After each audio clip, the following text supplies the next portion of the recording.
ഒരു 100 കൊല്ലത്തിന് ആ പള്ളി ഫുള്ളാവും ധരിച്ചില്ലായിരുന്നു.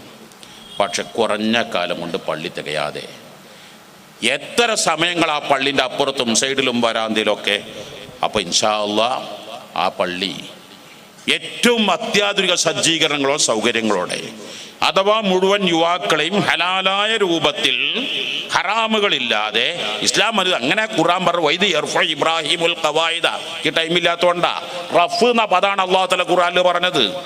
ഹിസ്സം വശറഅൻ തഫ്സീർ കാണാം. അപ്പം അങ്ങനെ എല്ലാ സജ്ജീകരണങ്ങളും കൂടെ ഇൻഷാ അല്ലാഹ് വരുന്ന 20-ാം തീയതി അതിൻ്റെ നവീകരിച്ച ഗ്രാൻഡ് മസ്ജിദ് ഉദ്ഘാടനം, സമർപ്പണം മഹാനായ റഈസുൽ ഉലമ, മഹാനായ സുൽത്താൻ മക്കാന്തൂർ ഉസ്താദ് സയ്യിദ് ബാഫ തങ്ങൾ, പ്രത്യേകിച്ച് ദുആക്ക് വലിയ ഇജാബത്ത് ഹബീബ് ഉമർ തങ്ങൾ ഹഫിളഹുല്ലാഹ് വറഅഹ്. മാഷാ അല്ലാഹ് 25 കൊല്ലം മുമ്പ് മഅദിൽ വന്ന് ആ തറക്കല്ലിട്ട ആ ഒരു വളർച്ചയാണ്. അന്ന് 1 സെൻറ്റ് ഭൂമി സ്വന്തമായിട്ട് വളരെ കുറേ 250 ഏക്കറായി മാറിയത്, 55 സ്ഥാപനങ്ങളായി മാറിയത്, 30,400 കുട്ടികളായി മാറിയത്, 2,500 പണ്ഡിതന്മാർ അവിടെ നിന്ന് ഇറങ്ങി, 67 രാജ്യങ്ങളിൽ അവിടുത്തെ സന്തതികളെത്തി. അള്ളാഹിൻ്റെ തൗഫീഖോടുകൂടെ 280 ഡോക്ടർമാർ അവിടെ നിന്ന് ഇറങ്ങി, 3,100 എഞ്ചിനീയർമാർ ഇറങ്ങി, 20,000 ആളുകളെ ലഹരിയിൽ നിന്ന് മോചിപ്പിച്ചു. ഇന്നൊരു MLA ഫോൺ ചെയ്തിട്ടുണ്ട്. ആ MLA ഒക്കെ ഫോൺ ചെയ്ത് കേൾക്കുമ്പോൾ മനസ്സ് പൊട്ടിപ്പോകും. MLA പറയാണ്, എൻ്റെ ഒരാൾ നിർബന്ധമായിട്ട് അവിടെ എടുക്കണം.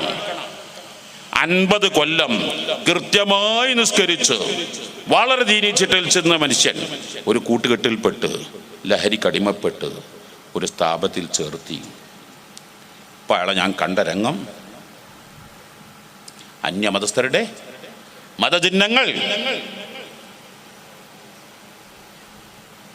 ചെയ്യുന്ന രംഗാണ്.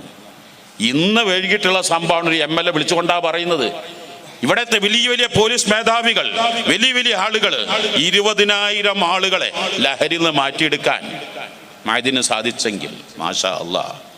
ഇതെല്ലാം വിശ്വസിക്കുന്ന ആ സ്വലാത്തിൻ്റെ എത്ര കണ്ണിൽ കാഴ്ചയില്ലാത്തവർ, സംസാരശേഷിയില്ലാത്തവർ, കേൾവിയില്ലാത്തവർ. ഇവിടെ തൊട്ടടുത്തല്ലേ കുണ്ടൂർ ജലാലുദ്ദീൻ അതിനി 20 വയസ്സ് വരെ അലിഫ് ബാ താ താ അറിയില്ലായിരുന്നു. ഇപ്പോൾ PhD എടുപ്പിക്കുന്നത് കേട്ടിട്ടുണ്ടോ? കണ്ണ് കാഴ്ചയില്ലാത്തവർ. ഇതിനെ തൊട്ടടുത്തല്ലേ റുഫൈദ, മൂന്നിര പഞ്ചായത്തിലല്ലേ ആ റുഫൈദയും റഫീദയും ഒക്കെ. അപ്പോൾ ഞാൻ എന്തൊക്കെ സ്വലാത്തിൻ്റെ ബർക്കത്ത്, ദിക്റിൻ്റെ ബർക്കത്ത്, മഹാനായ ഹബീബ് തങ്ങളെപ്പോലുള്ള താജുലുമ വഫാത്താകുന്നത് വരെ എല്ലാ റംളാനും എത്ര പ്രയാസം ഉണ്ടെങ്കിൽ താജുലുമ അവിടെ വരുമായിരുന്നു. നമ്മുടെ ഏറ്റവും വലിയ നേതൃത്വങ്ങളൊക്കെയും